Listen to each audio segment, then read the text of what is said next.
Welcome to another episode of Mellow Let's Go. I am super excited for today. We're going to be talking about some topics that I'm super excited about, something I want to learn more about, and I think it's just in general everyone should know more about. So with that being said, Alice, thank you so much for being here. I'm super excited. How are you? Thank you, Andrea. I'm great, and I'm really excited as well about this podcast and the sharing whatever is gonna happen. Yeah. Yeah. Going with the flow with the convo. First question. So, can you tell us a bit about yourself? Like, what do you do, and how did you get started with all of this? So I am an embodiment coach, and I focus primarily on sensuality. So I help women get back, reconnect with their sensuality through their body, through their breath, through their nervous system. And I kind of like began this journey with yoga. So Mhm. actually, like if we go even further back, I've always been connected with my body. I did gymnastics for a very long time when I was a kid. I've always been in like the sports environment. So I feel that I've always had this deeper connection with my body. Then I moved into yoga. I went to India. I started traveling the world, teaching Wow, retreats, workshops.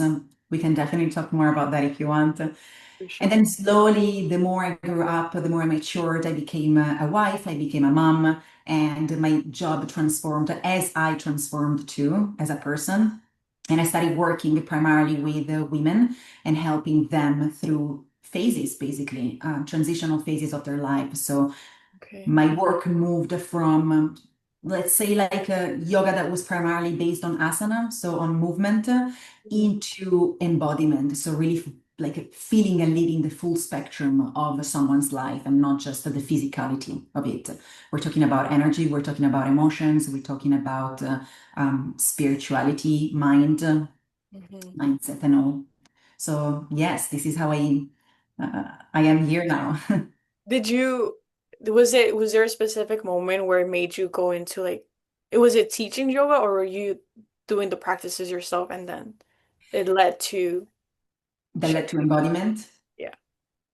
It was more like a personal quest, I would say, a desire to go deeper within my being, within who I am. So connecting deeper with my truth. And I felt that teaching yoga was not aligned anymore, or it was kind of like giving me a smaller container to work with. And Yeah. I had this calling that I really wanted to expand and to get more out of myself, out of my clients, out of my work. So it's simply just been something where I realized maybe let's call it maturity, where I realized that I didn't want to be like recognized by myself as a yoga teacher. It was just very limiting. And Mm, I wanted to do something that was more broad, more open, okay. so that I could reach to more depth with people. Yeah, because it was kind of like the tip of the iceberg of like who yoga and then there's so much stuff within that you have to like yoga can't just encompass that whole thing. There's Right, and also, yeah, I mean, you know it very well because you're in the East Coast. In like Western society, we look at yoga as something that is primarily based on physicality, like movement, right? And yeah. unfortunately, that's how the world kind of sees yoga right Hmm. now. But going to India and teaching there and learning like the energy of yoga, the philosophy of yoga really opens up to so much more. So I wanted to have people understand that with a word that was more fulfilling, bigger, broader. And that's why embodiment came to my mind, came to my body.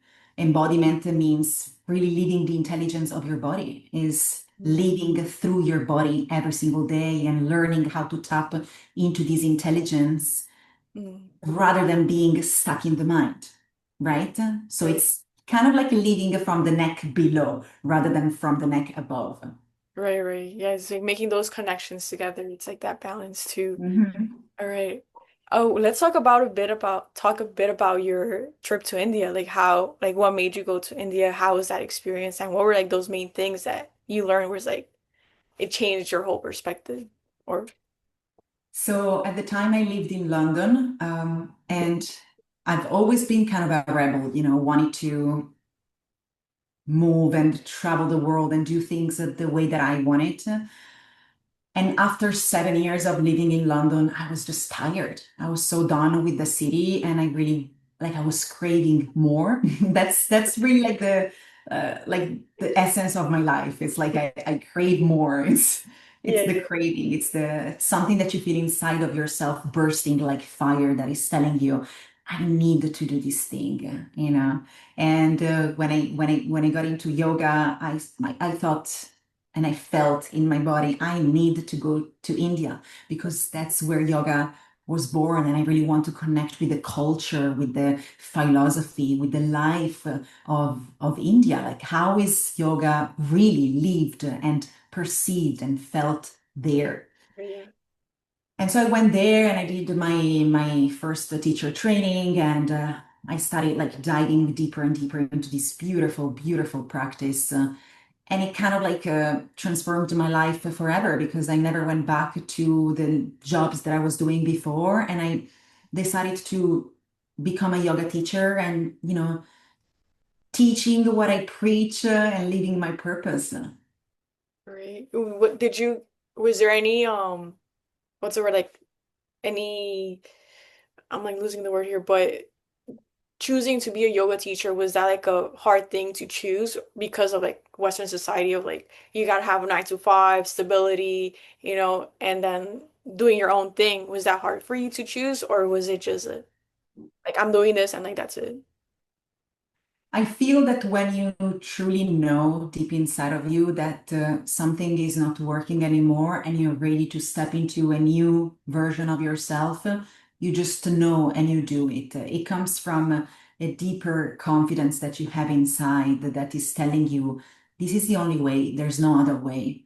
So it's really something that you embody, it's like a belief that feels so alive inside of yourself that nothing else matters anymore. You really don't care. You stop caring about what people say or how society moves, how the world moves, and you just do it because you believe in it. You believe in yourself. Okay. Is that like, would that be like intuition? Or I would feel that it's be intuition. I feel it's also. the mm, confidence? Yeah, it's confidence. It's like it's love. I feel it's love for yourself. It's groundedness as well. So, And I think it's living in your body. When you live from your body, you don't question too much.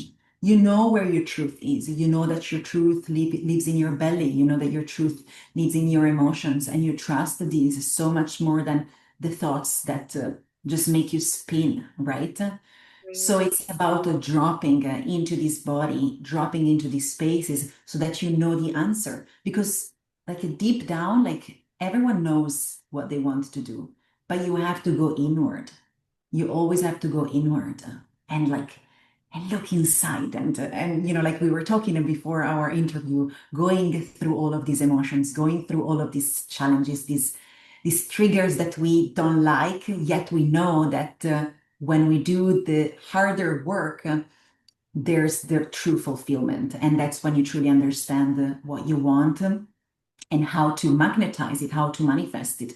It was very easy for me to just say, I'm done here, I'm ready to go to India, because I had this feeling inside of me.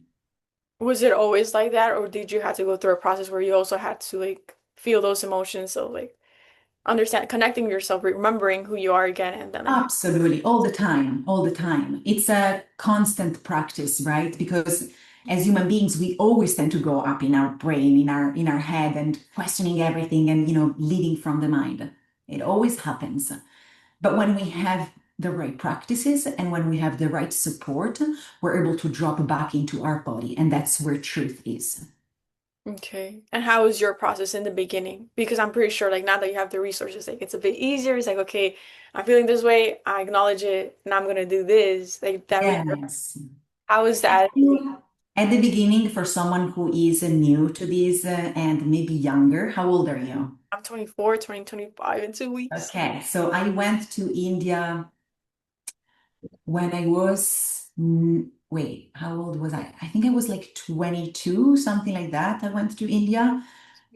Okay. So, when you are that young, I feel it's like the main thing that you want to do is exploring, is, going out there and having fun and trying all the things because that's the way to realize what you like, what you don't like, what you're good at, what you're not good at, what you can improve, what you want to improve. So it's really like being out there and trying things or being also receptive is a good thing, which is what you're doing right now, hosting this podcast. Like you want to learn, you're able to receive it, you're able to listen what other people have to tell you and somehow to teach you. And you're going to, you know, I love it. get in some data and some insights that hopefully are going to help you with your growth, with your path, with your life later on. Yeah, yeah. Yeah, and I think we could talk about like misconceptions or like myths because I think also when we think about sensuality, like we a lot of people think about like sex stuff or it's like and I feel like there's so much misconception because when I was watching your content, it was like it's the being the confidence, being magnetic, it's remembering who you are and like show yourself in this like way or yeah, this magnetism where like people don't know what it is, but they just feel that energy. So what would be some misconceptions with like sensuality and like the things that you're doing and what have you seen? That sensuality is indeed always misunderstood as something sexual, something that is provocative, something that is performative. Sex is very performative. And I mean, we love sex, there's nothing wrong with that, but sensuality is something completely different. Even just the word itself, sensuality, senses, you're connected to your senses, Hmm. like the touch, the sight, your voice, like your hearing, like everything is connected to your body, really. And yes, of course, like sexuality is also connected to your body, right? But they're two very distinct things.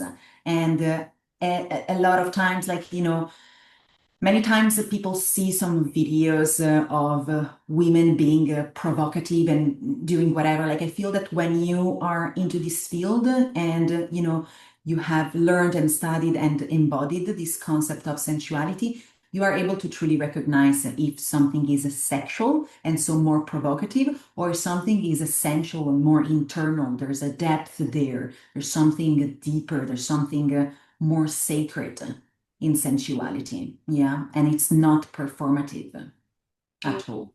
yeah. It reminds me, I don't know if if people or you've heard this artist, Aurora. Um, she there was this video, her music video, and I was reading the comments and she was like performing like I guess sensual, but the comment specifically said like I like how she's just like performing and she's not being provocative. So it's like people are able Mm, to notice those like things that yes. the way the intention of the dance and it's like really interesting because I wasn't really thinking about it before.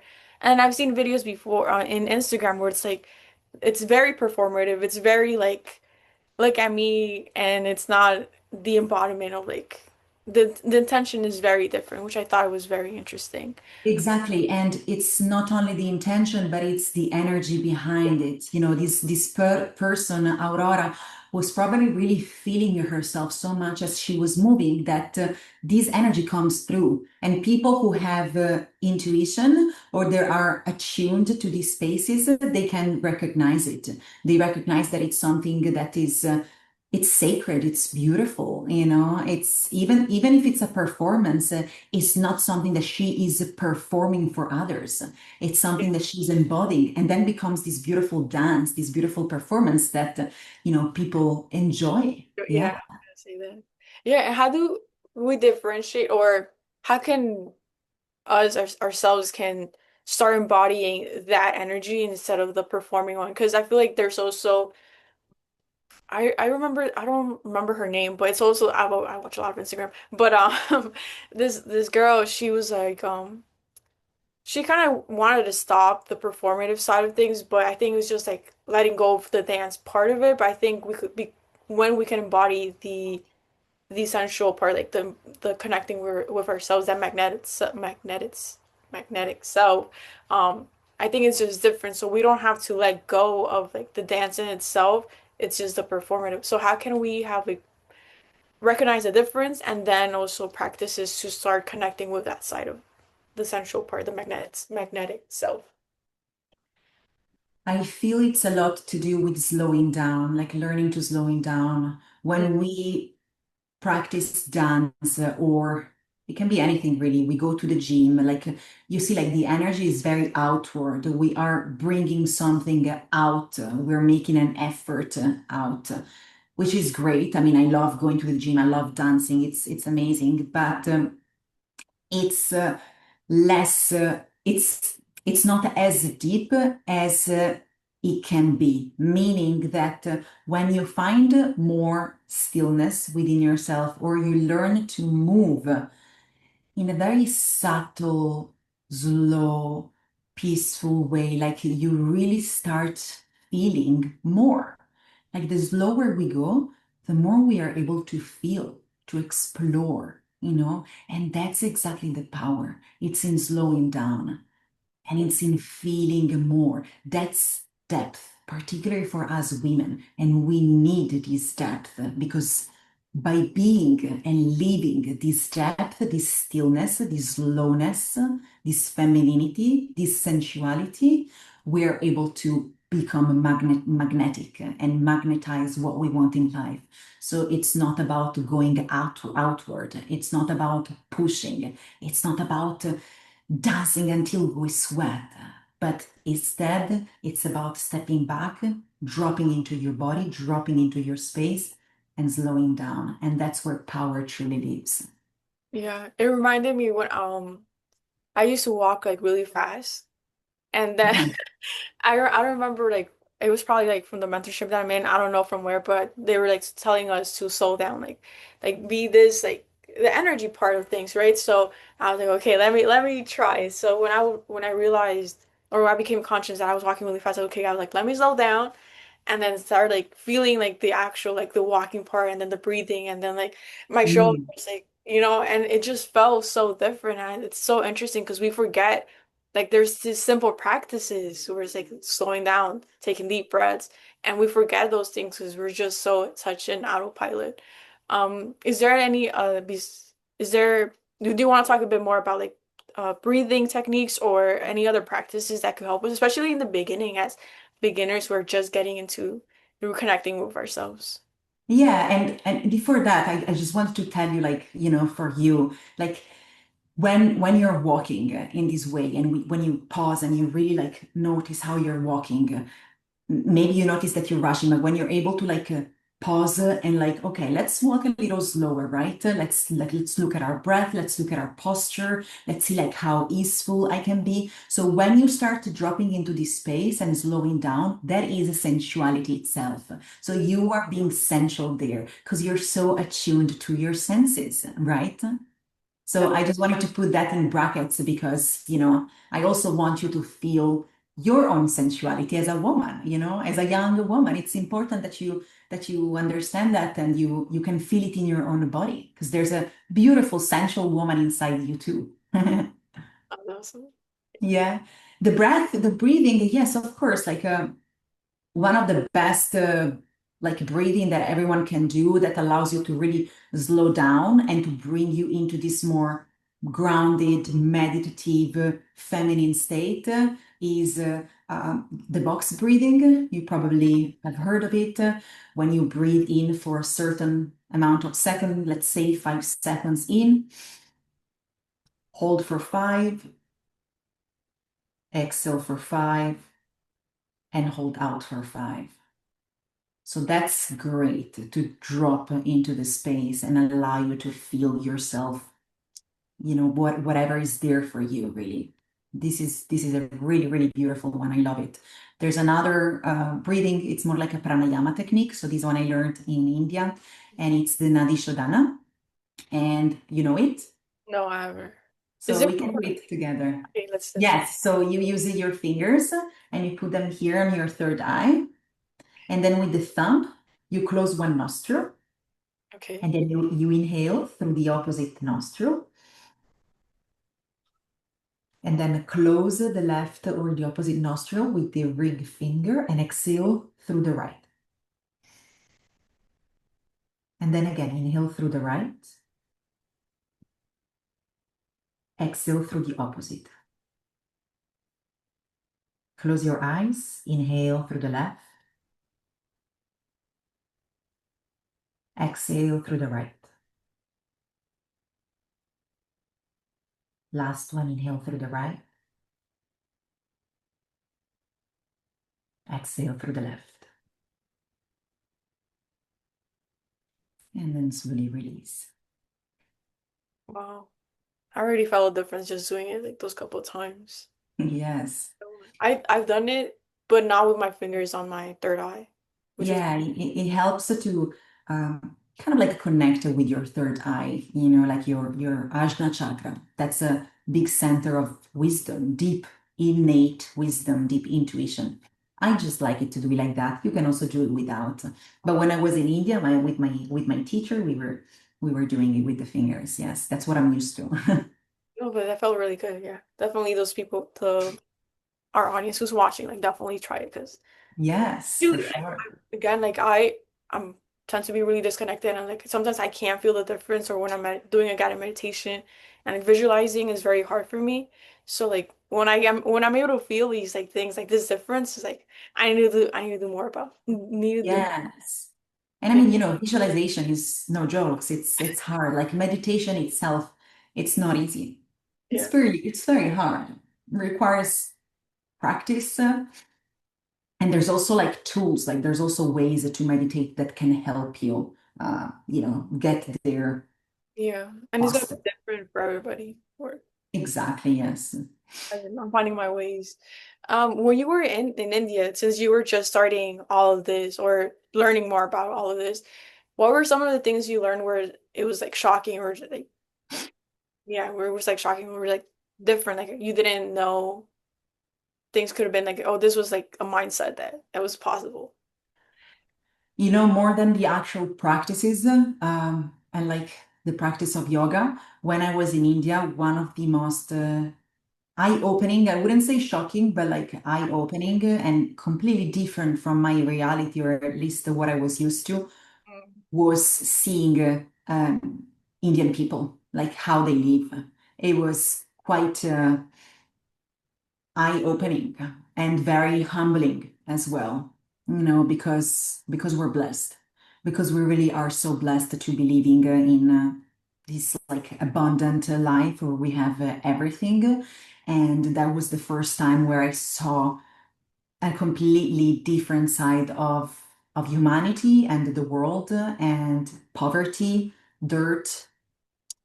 Yet, and I'm sure that there was a suffering as well, but yet there was a special energy and a special love, a special light, something that I haven't felt anywhere else before. And it's because of that that I have completely fallen in love with India. And then I went back teaching again 2 years after, and it really gave me something that yeah, allowed me to grow up and mature, and I guess to see the world and to see myself and the small choices that we take in life with a completely new and different lens. Mm.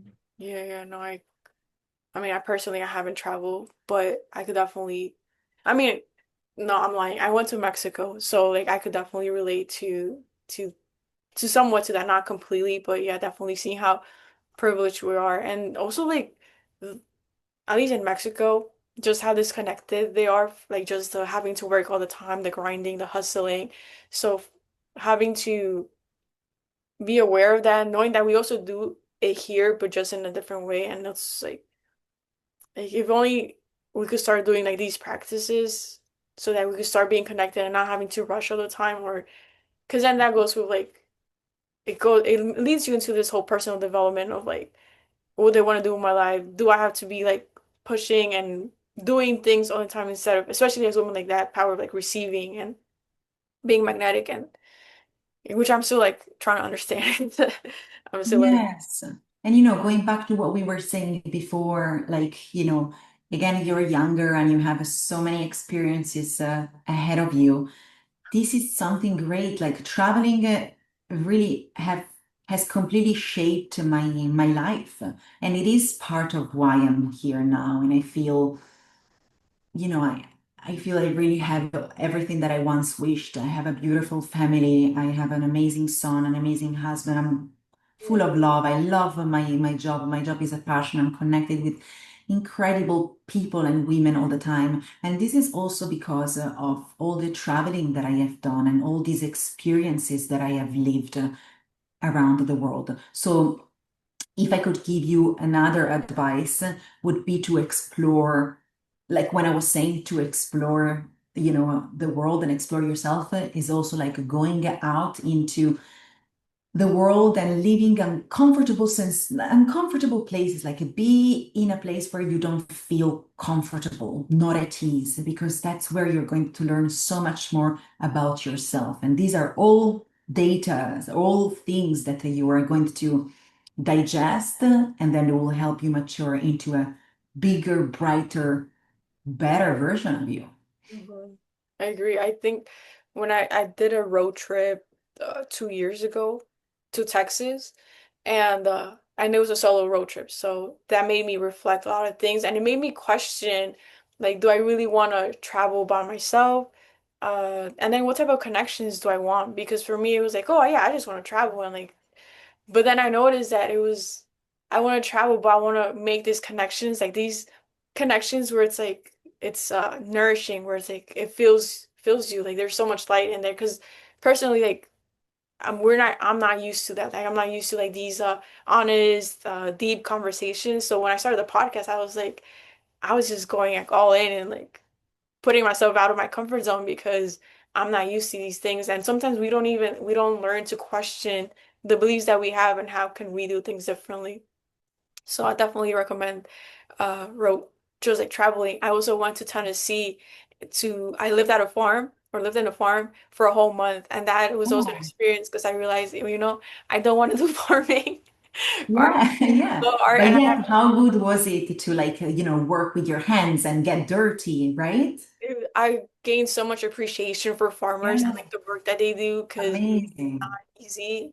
So it like all of that, just like maybe not even like learning by yourself, but being appreciative of the people, of the work that people do too. Is like that perspective of well, like changes your intention with the things. Is now when I buy stuff, it's like it's not just like throwing it away or like wasting it. It's like, yo, these people like did this stuff and like grew and it's a whole Mhm. process. And there's so many obstacles with farming too, where I'm like, yeah, I just remembering it was like this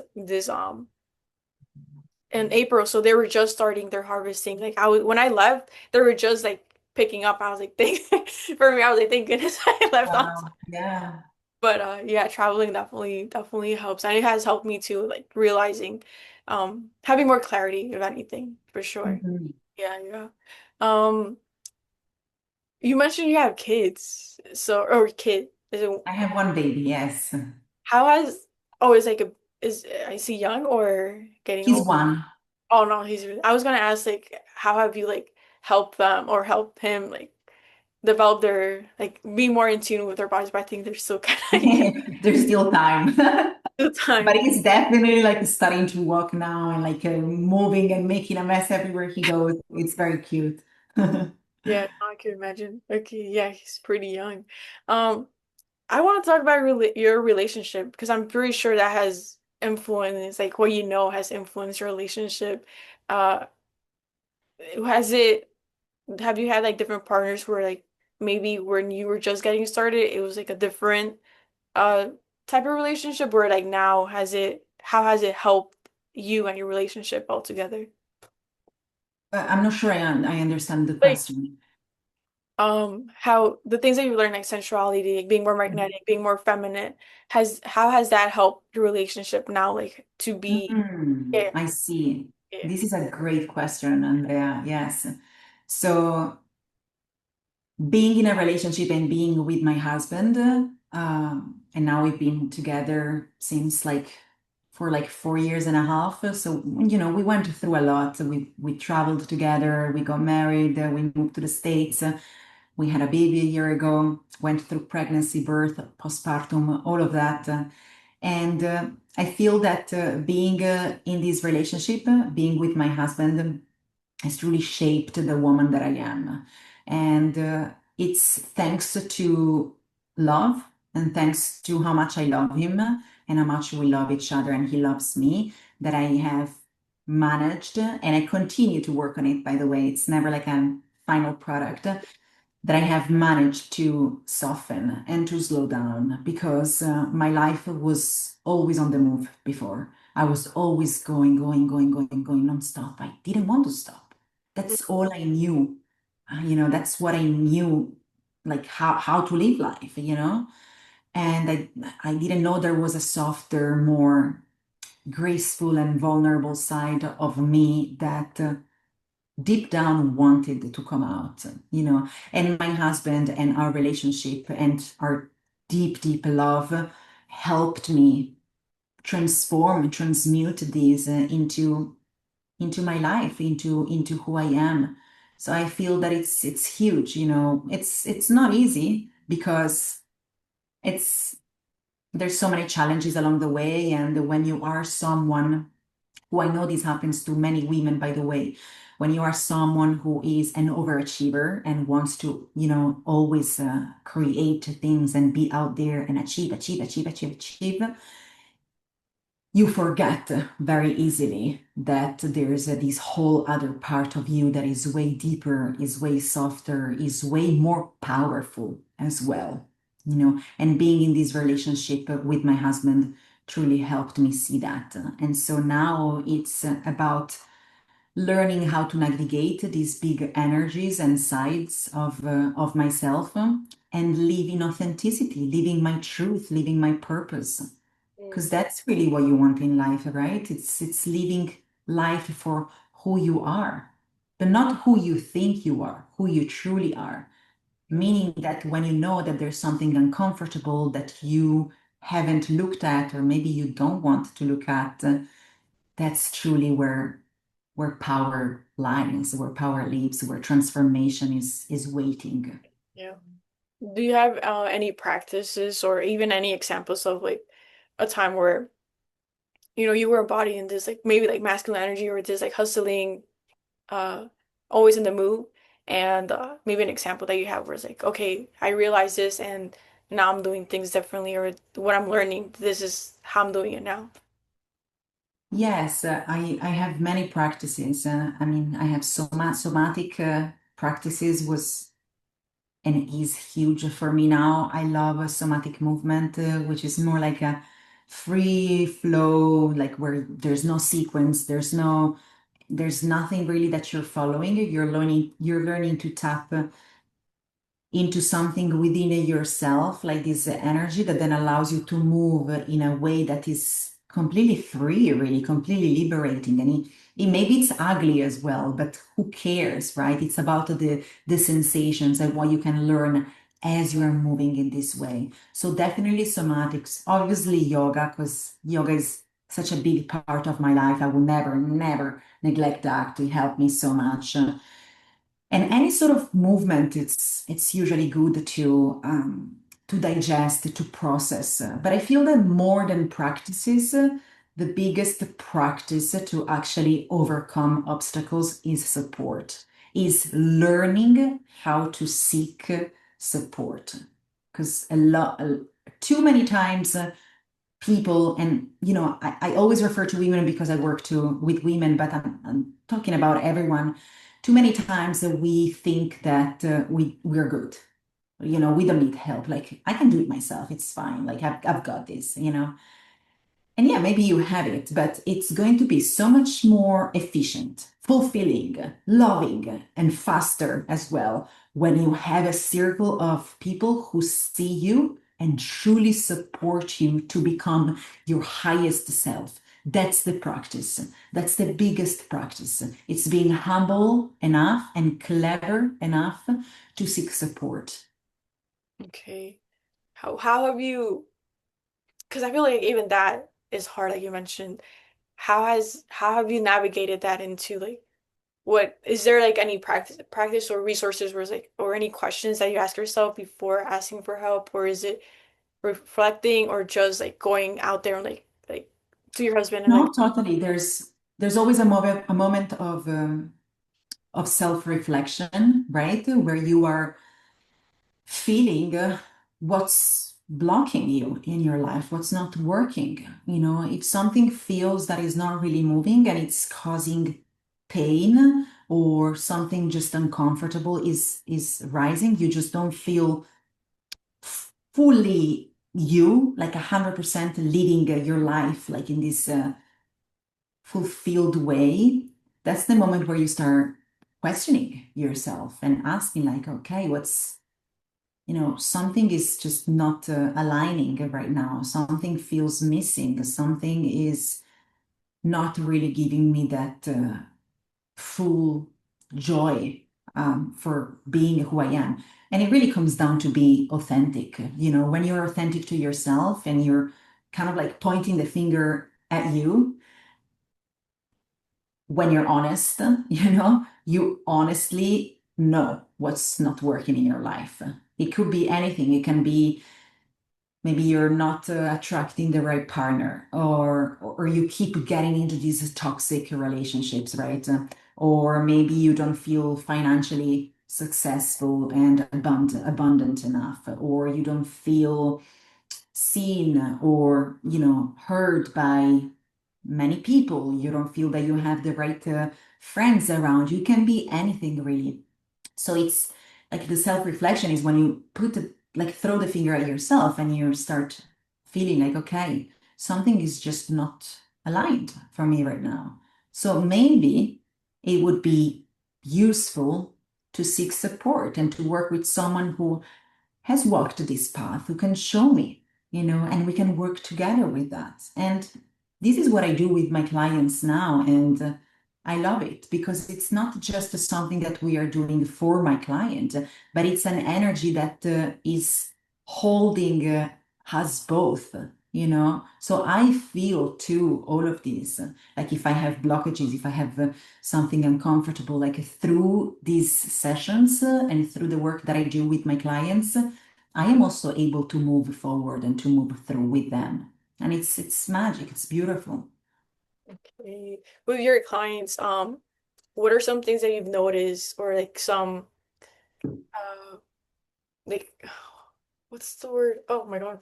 But pretty much like a petition or pattern that a lot of like women have, because since you work with women, that's very repetitive where it's like, okay, maybe we should talk about this more and could help other people on how you deal with this problem or this yeah, this problem, if anything.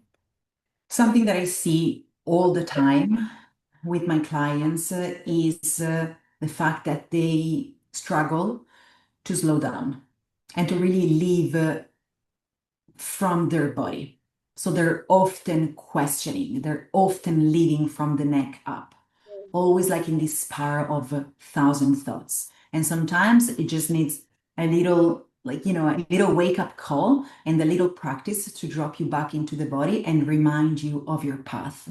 This is why support is important, because there's someone that can literally help you go back to your path of light, of authenticity, of fulfillment, of joy. So this is something that I see very, very often.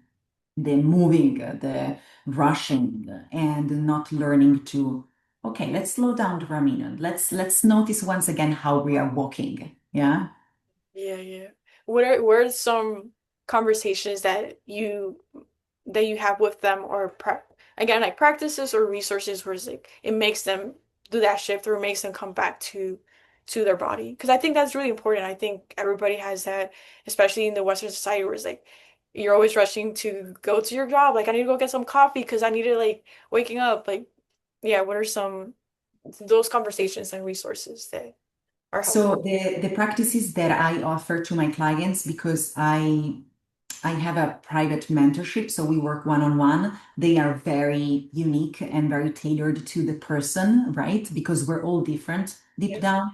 But there is one that I can share that is more, little more generic, that I do with most of my clients. And it's like really it's just a way to drop into the body and to understand where you're holding your energy and how you're holding yourself. It just builds more awareness within your body and within yourself. And it's a somatic meditation where we start meditating, we start with the breathing, we go deeper into the sensations of the breath, we ground in the space, and then I guide them through a journey within the like specific energy centers within their body. And we work particularly with the belly center, the belly area, and then the heart space.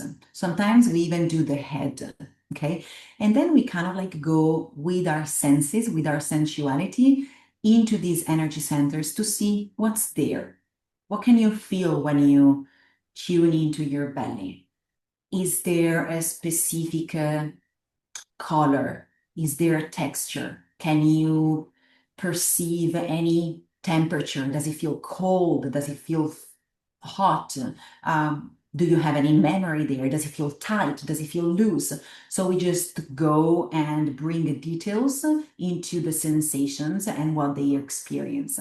And usually by the end of this practice, I can already tell, depending also on what they're sharing, where this person is living from, what is blocked within their energy body, and what needs to release. So that helps me also understand the path that that we can walk together with our coaching with this journey. Yeah, no, so definitely go book a session with Alicia because yeah, because I think the personalization part too is super important because sometimes, at least personally, when I watch like podcasts and or even like courses, because it's not personalized, it's very hard to kind of like figure out how to do things differently. Because yeah, I could do like certain healing part, like healing things, but then what do I do once I'm like healed or have this consciousness of like, okay, I know where it's coming from, but then how do I do things differently? How do I start acting differently? Because that's also a whole different thing of like, I don't know, like because we don't have that support system, we don't have people Yes. that have done that before. It's like, okay, I understand that my money situation is coming from like this, like these patterns, like culture, family stuff, generational stuff. But then how do I become safe with my relationship of money? How do I start having that? And then that's where like the support comes and the personalization Yes, because exactly. we don't know how to do that. So Yes, support is key for also helping you integrate. Okay. You want to have an integration part as well of whatever like you're exploring or living, you can have all of these uh, revelations in your life, but then if you don't have the support in how to integrate them into your day-to-day life, it kind of like it leaves you a little bit like confused, right? Like floating almost. It doesn't ground you as it should. So yes, the integration part is huge. it's like when I mentioned when before when we were talking about like how I was disconnected for a while and then when I started feeling those emotions, I would just cry out of nowhere or like something would trigger and I was like and my family wouldn't understand like why I would start crying or like why I felt these emotions. But like now that like going through this journey, it's like okay, now I could explain like oh this was happening, that was happening. But it's like until later on when you realize, oh, there's people that will help you out, and not just like family, but like you, like Alicia, like where it's like, okay, book a session with me, and then we'll like there's a walkthrough, there's this process where it's like, okay, you're not Yes. alone in this. So yeah, it's Actually, family is never going to give you the support that you need. Never. Because it's always conditioned, right? Like you've always lived with your family. They know you from this certain lens. You're yeah, always going to be the daughter, and they're always going to be the parents. And I mean, it's great when you have a family that supports you and is truly there for you. It's amazing. I am blessed to have a wonderful family who loves me and always told me to, go for the things that I love. I wouldn't have it any other way. However, I know that there are things, themes, topics, phases of my life that needs to be addressed with someone that is completely external from my family and friends circle. yeah. And I think that's an important thing too, because sometimes we feel like we want family to help us or we want them to be involved, but it's just like they don't have the resources that we have right now. So that's a whole other thing. And like wanting them to change as well could it's like it's just a bigger it's such a bigger thing. But yeah, so definitely look for outside external resources. I have another question with like you mentioned authenticity, and I think that's also a big topic right now, especially social media, where like you gotta be your authentic self. Like you gotta, how do we start becoming like learning to, and I think it's this whole like embodiment and whatnot, but specifically with authenticity, like how is your process, your journey, and then what do you think about authenticity in itself, especially with, like social media where it's a big topic right now? Yes, I mean, there's always trends on social media and there's always words that pop out, but I genuinely don't care that much about what's trendy or not. I try to avoid that and to just stick to my truth and what feels alive and what feels real to me. And I feel that is authenticity. You continuing doing your own job, no matter, or job, like, your own thing, however you want to call it, and no matter what other people say or name it. Someone will always judge your things anyways. So, I mean, authenticity comes down to living who you are, like being you, being honest with yourself. So if there are things, triggers, patterns, something that feels somehow is not making you feel fulfilled and fully you, it means that this part of you needs to be looked at. And so, when do we live in authenticity? When we do the work in discovery, what's blocking us? That's living authentically. It's being connected with the challenges. It's being connected with your vulnerabilities, how with how fucked up life can be for everyone, for you. And it's being okay with when things are not okay and learning to work with them. I feel that's true authenticity, like being able to truly look at the full spectrum of your life, particularly the shitty things, the ugly things, the nasty, dirty, bad emotions. Because otherwise it's not authentic, right? If you see someone out there that is always happy, always joyful, like there's something that they haven't fully tapped into yet, or maybe they're faking it. I don't know. But if they're not faking it, usually there's something that they haven't tapped into yet. And I'm saying this with so much confidence because it happened to me as well. I was living this life that everything is great. I don't need anyone. I'm traveling. I'm cool. Like I'm teaching my retreats and all. And then I met my husband, and then I completely collapsed. Everything shifted in my life. I found myself living a life that I didn't even recognize myself into, and I had an identity crisis. I didn't know anymore who I was, or what was my purpose. Okay. And so that's truly when I learned, okay, like I am learning the full spectrum of who I am, and this is authenticity. This being authentic to who you truly are.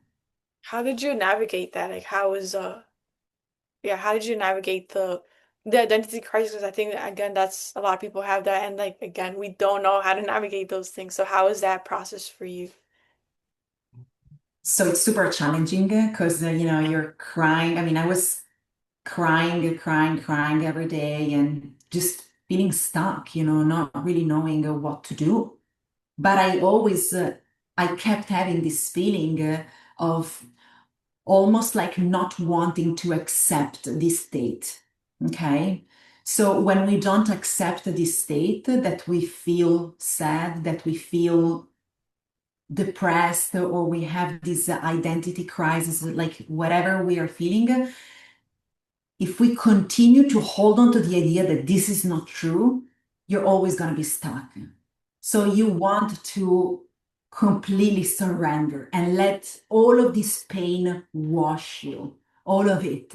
Maybe you're going to cry more. Most likely, you're going to cry more. You're going to cry even better tears, to be honest, because that moment, it's going to soften you into complete, it's something beautiful. It's like sacred, it's beautiful, and that's the moment of deep, deep, deep true surrender where you're almost telling God, okay, I give up, show me the way. And that moment is when things start coming to you. It takes time, it takes time, but you also have to stop being graspy and holding on to something that is not you, not who you are anymore. It doesn't represent who you are anymore. And by the way, this is how we change. This is how we move on in life. Change is super hard, yet it is the only way to move forward in life and to achieve bigger things. Yeah, no, I agree. And when you were talking about the surrendering part, I think I've had, I'm pretty sure a lot of people have had those moments where it's like, it's so, there's so much emotions, and then because like, at least for me, I knew where it was coming from. And it's like, fuck, like, I'm feeling all of this. I don't want to feel this anymore, but okay, I'm here. I feel like I'm crying, I'm letting things go. I understand like the emotions that need to come out, they're coming out. I did a session with Gato, we did with someone I interviewed beforehand, and we did this meditation and also like this practice tantra practice, I believe. And it was just so like it I was able to like shed so many things too, and but beforehand, like bef Andrea from before, like her thing was like me like repress a lot of the emotions. Like I don't want to feel this anymore. Like I just wanted to stop. And this time it was more okay, like I'm here, I feel it, I understand. And then also there's like God, like or whoever, like whatever. But for me, it was like God, like show me like what am I supposed to do? Like I surrender. Like just tell me, like give me some guidance, give me some clarity. And like after that, it was still a couple of days. I was still feeling like pretty bad, but it was just like cool and just like very. I gave myself so much like grace of because I did things differently from Andrea from before, and like just being able to hold myself and acompañarme. How do you say that in English? To But being with me, bring yeah, you yeah, in. being with me and like holding myself and like being there for me is like it was so different. It was such a beautiful thing, and even that was a lesson in itself because like now you know that you're here for yourself, like you choose you, and like, you know you don't want to be in this state like you mentioned, and it's like how do we get out of here because we don't want to be here. And before it was like no, let's just forget about this, and then like it's gonna come back because you're not working on the thing that you're supposed to work on. So yeah, I think definitely. Yeah, it takes a lot of courage to do that, It's, I mean, well done, because I know it's not easy. It's not easy to be there and to feel the pain. But there's also something so raw and so precious and beautiful the more you stay within these spaces, and then something else emerges. I like to see it like a lotus, a flower that like slowly opens up like in the water, like it's such beautiful flower and it's so pure and so raw. And that's the beauty of our vulnerability, the tenderness, the softness, yet this immense beauty really that comes to surface when we open up like a lotus. Yeah. Is there any other thing where with what you teach with like the women that you with the things you've seen with your clients, um, where it should be talked more about that it might be for them might be taboo to talk about or like what's actually like this is conversation that we need to have more or there has to be more awareness of.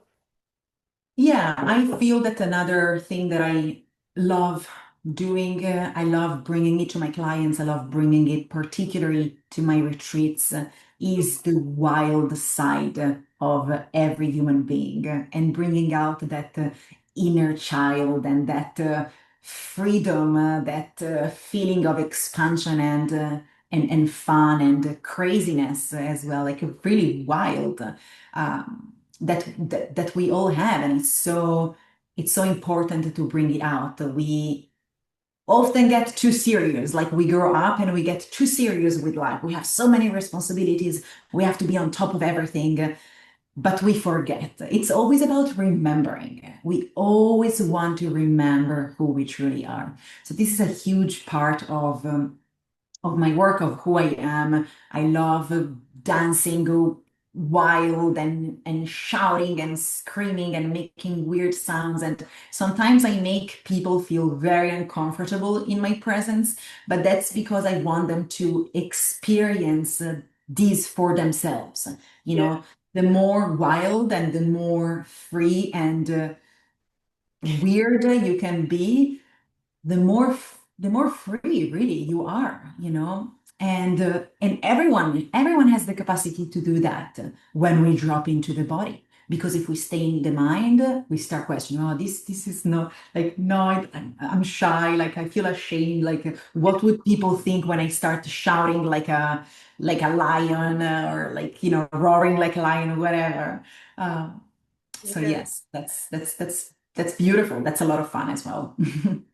Yeah. How did that, how was your process for, because I remember, I mean, I barely do stuff like that because for me, it's also that seriousness. Like, I'm very reserved. I'm like, barely, I'm always serious pretty much.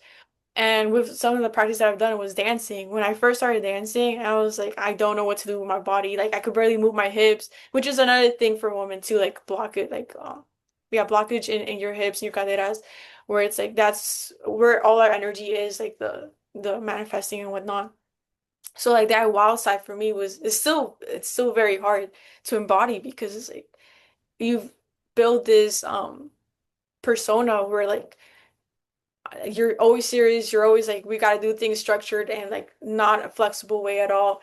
And once we start like bringing that out, it's like it's it's relieving. You like shed some things, but at the end of the day, it's still you want to cave back to like who you are, who you were, or like that persona thing. So how what are some practice or what conversations or advice do you give for like those who are scared to embody? Like, no, they know that we have to do that, like including myself in there, like that we have to do that, but it's hard for us to embody that wild side of us. Well, you just gotta do it. You just gotta push through and do it. Yeah. You know, because you do feel that there's something there, right? So I feel you just want to do it. I would tell you, come to my retreat, or like, go and like do something like in person maybe, or like work with someone even online. I don't know, whoever that can help you get into this state with more ease. And again, this is like a lot of my clients also have this, like they don't feel comfortable in moving their hips and dancing and feeling like, flowing. But with repetition, with practice, they get there and they start feeling like, whoa, a whole new side of themselves. And it's happier and it's freer and it's more feminine as well. It's beautiful. It's beautiful to watch. It's beautiful to witness. Yes. I feel you just want to do it. Okay, so everybody just go do it. Go pick a song and dance in your room and be Yes. healthy. Like what another thing that can help is you use an eye mask. You Okay. completely close, like you don't look at anything, just pitch dark, and you put your favorite music on. You want to be in a space where there's no one around you. Maybe you even lock the door in case, and you just explore whatever is there. You go for it and you keep doing it. I have some courses as well that you can try. Yeah, I we'll can link them share with you. in the description. It's called the Wild Method, and it's more like a sort of like a somatic, fun way of moving. And I'm sure that for many people is extremely challenging and uncomfortable. But the more you do the practices, there's music as well, and you get familiar to my voice, you get familiar to my movement as well.